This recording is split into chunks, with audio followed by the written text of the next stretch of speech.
Parlons maintenant, on est vendredi, du vin blanc qui pourrait devenir davantage consommé que le vin rouge au Québec. Du moins, le vin blanc serait en bonne voie de surpasser le rouge à ce moment-ci. C'est ce qu'a affirmé le président de la SAQ, qui était hier soir en entrevue avec le collègue Pierre-Olivier Zappa. On va écouter ses explications.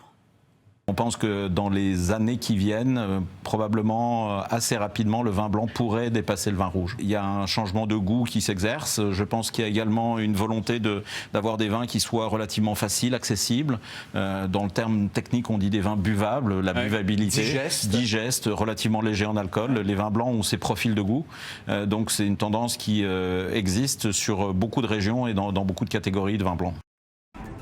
Nadia Fournier est chroniqueuse vin et autrice. Bonjour à vous. Bonjour, Marianne. Est-ce que vous sentez, vous également, que les buveurs de rouge se convertissent, sont nombreux à se tourner vers le blanc?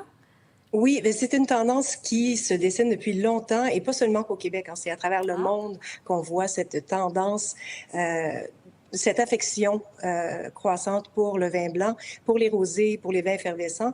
Puis on sent qu'il y a un désir chez les consommateurs, consommatrices, de boire des vins qui sont plus légers en alcool, mais aussi plus légers en texture.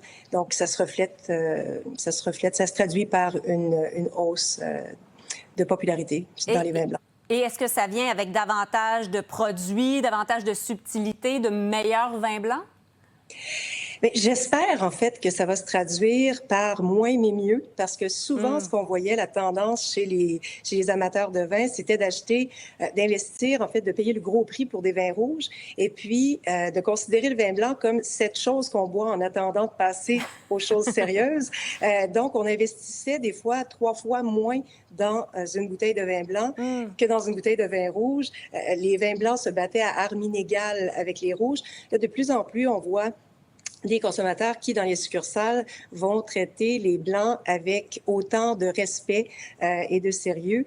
Puis ça se traduit, je crois, dans une hausse du prix qu'on est prêt à payer pour les vins blancs. Est-ce que dans le grand principe, il en demeure que pour avoir un vin blanc de qualité, en général, on a à payer moins cher que pour un vin rouge de la même qualité, disons?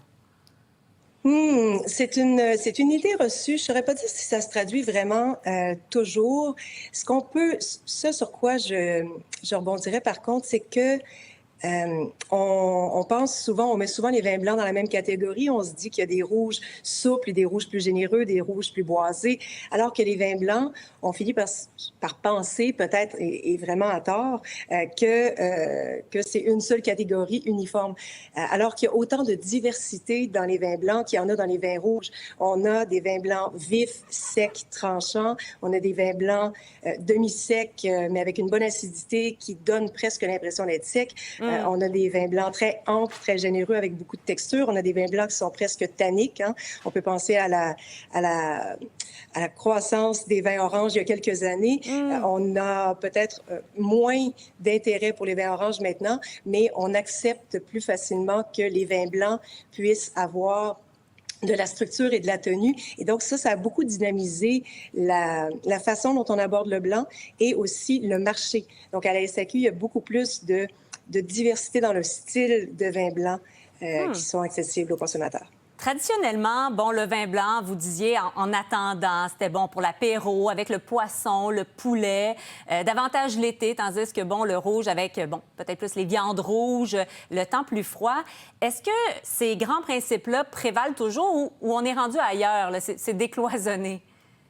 Alors moi, je sais pas si je peux me prétendre la consommatrice moyenne, mais chez moi et chez la plupart de mes amis, cette place qu'on accorde au vin blanc à table a été vraiment décloisonnée. Donc avant, oui, comme vous dites, c'était pour les poissons. Maintenant, moi, si j'ai envie de boire du blanc et qu'il y a de la viande rouge sur la table, même grillée, je vais ouvrir un vin blanc. Je vais choisir le vin blanc en conséquence. Je vais prendre un vin blanc plus structuré.